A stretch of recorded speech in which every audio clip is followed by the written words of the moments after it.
राधे राधे जी। कैसे हैं आप सभी लोग? आप सभी लोग स्वस्थ होंगे, कुशल मंगल होंगे। आप सभी के स्वास्थ्य और कुशल मंगल की कामना मैं ईश्वर से करती हूँ कि आप सभी लोग स्वस्थ रहें और कुशल मंगल रहें। आज हम बात करते हैं हनुमान जी और कंजूस सेठ की। वैसे तो एक यह ब्राह्मण की स्टोरी है, फिर भी इसमें हनुमान जी ने कैसे एक कंजूस सेठ को सबक सिखाया, इसके बारे में चर्चा करते हैं। एक ब्राह्मण होता है, उसकी बेटी की शादी होनी होती है। वह सोचता है कि बेटी को शादी में देने के लिए मेरे पास तो कुछ भी नहीं है, लेकिन पैसे कहाँ से लाऊं? फिर वह सोचता है कि मैं मंदिर में रहता हूँ, क्यों ना मैं श्री राम जी की मंदिर में कथा की चर्चा करूँ, जिससे मुझे कुछ पैसे बन जाएंगे और मेरी बेटी की शादी हो जाएगी। इस प्रकार से सोचते हुए वह राम मंदिर में कुछ पंक्तियों सुनानी शुरू करता है, जो कि रामचंद्र जी के बारे में होती हैं। वह रामचंद्र जी की कथा शुरू करता है। वह जैसे ही रामचंद्र जी की कथा शुरू करता है, वह सोचता है कि मंदिर में पता नहीं कोई आएगा कथा सुनने, पता नहीं आएगा। फिर वह सोचता है चलो कोई बात नहीं, रामचंद्र जी और हनुमान जी तो है ना कथा सुनने के लिए, भगवान तो कथा सुन रहे हैं ना। यह सोचकर वह कथा शुरू कर देता है। वह कथा शुरू करता है, वहाँ पर एक कंजूस सेठ आता है, जो कि मंदिर की परिक्रमा कर रहा होता है।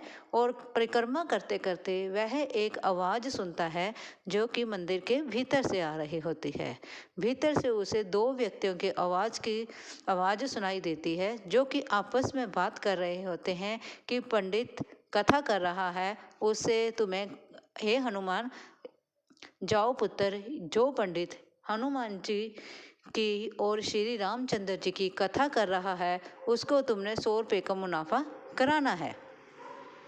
फिर हनुमान जी कहते हैं, जो आज्ञा प्रभु, मैं कल को पंडित को 100 रुपया दिला दूंगा। इतना कहते हुए वह क्या करता है, हनुमान जी अपने रूप में चले जाते हैं। और कंजूस सेठ जब यह बात सुन रहा होता है, तो सुनने के बाद वह अपनी परिक्रमा पूरी करता है। करने के बाद वह सोचता है क्यों ना मैं पंडित जी से सौदा कर लूं।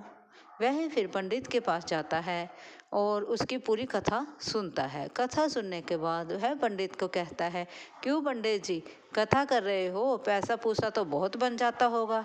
पंडित जी कहते हैं कि कथा तो कोई सुनने आता नहीं है, जब कथा सुनने कोई नहीं आता तो पैसे कहाँ से बनेंगे। फिर वह कंजूस सेठ जो होता है, वह कहता है कि अच्छा फिर पंडित जी ऐसे करते हैं, जो पैसे तुम्हें पड़ेंगे वह मुझे दे देना, और मैं उसके बदले में तुम्हें 50 रुपये दे दूंगा। पंडित सोचता है कि कथा सुनने कोई आता नहीं, मेरे पास तो 5-7 रुपये मसा ही बनते हैं, क्यों ना मैं कंजूस सेठ की बात मान ही लूँ। वह सेठ की बात मान लेता है। फिर अगले दिन कथा होती है, सेठ वहाँ पर आ जाता है।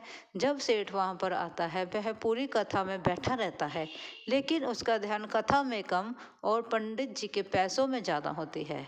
कथा समाप्त होने का इंतज़ार करते करते सेठ वहाँ बैठा रहता है। जब कथा समाप्त हो जाती है, तब सेठ जो है वह पंडित जी से कहता है, पंडित जी कितना पैसा हो गया है, वह मुझे दे दीजिए। फिर पंडित जी कहते हैं कि मेरे पास तो कुल मिलाकर 5 और 7 रुपये, इस प्रकार से 5-7 रुपये इकट्ठे हुए हैं। वह कंजूस सेठ देखता है कि 5-7 रुपये इकट्ठे हुए हैं, तो मैं इसको 50 रुपये क्यों दूं। फिर वह सेठ कहता है, तुम झूठ बोल रहे हो, तुम्हें 100 रुपये का मुनाफा हुआ है। पंडित कहता है, नहीं, मुझे 100 रुपये का मुनाफा नहीं हुआ है, मुझे तो 5-7 रुपये ही बने हैं। यह चर्चा जो है वीर हनुमान जी और श्री रामचंद्र जी सुन रहे होते हैं। वह सुनते सुनते ऐसा करते हैं, वह कंजूस सेठ है जो, वह कहता है कि तुम पंडित झूठ बोल रहे हो, अगर तुम झूठ बोल रहे हो तो यह तुम्हारे लिए ठीक नहीं है। गुस्से में आकर वह सेठ जो है हनुमान जी के मुंह पर घूसा मार देता है। हनुमान जी के मुंह पर घूसा मारता तो हनुमान जी कहाँ टिकने वाले हैं।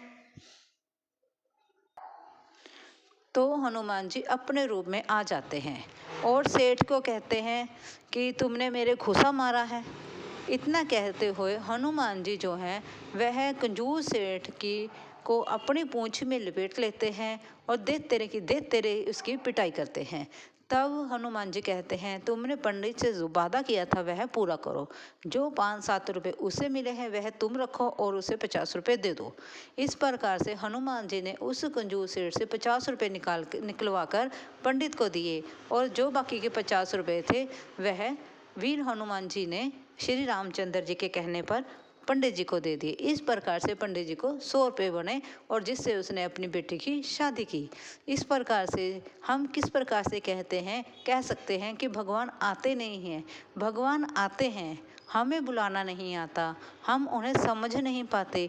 ईश्वर हमारे साथ है, लेकिन ईश्वर भी क्या करेगा जब हम मंदिर में खड़े होकर भी झूठ बोल जाते हैं, जब हम धार्मिक स्थान पर खड़े होने के बावजूद भी हम झूठ बोल देते हैं, भगवान की कसमें झूठी खा लेते हैं, नाना प्रकार के हम झूठे कार्य करते हैं, गलत कार्य करते हैं, तो ईश्वर भी क्या करेगा? क्यों आएगा फिर ईश्वर?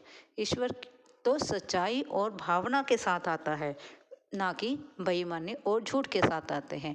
जिस प्रकार से वीर हनुमान जी ने उस पंडित की रक्षा की, उसकी सहायता की, मैं यही भगवान जी से प्रार्थना करूंगी कि भगवान जी जिस किसी को भी आपकी ज़रूरत हो, आप हर किसी को आकर, उस व्यक्ति को आकर उसका हाथ थामना और उसे बुरे वक्त से बाहर निकालना, यही मेरी भगवान जी से प्रार्थना है।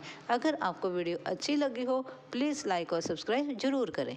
धन्यवाद जी। बोलो जय श्री राम, जय श्री राम।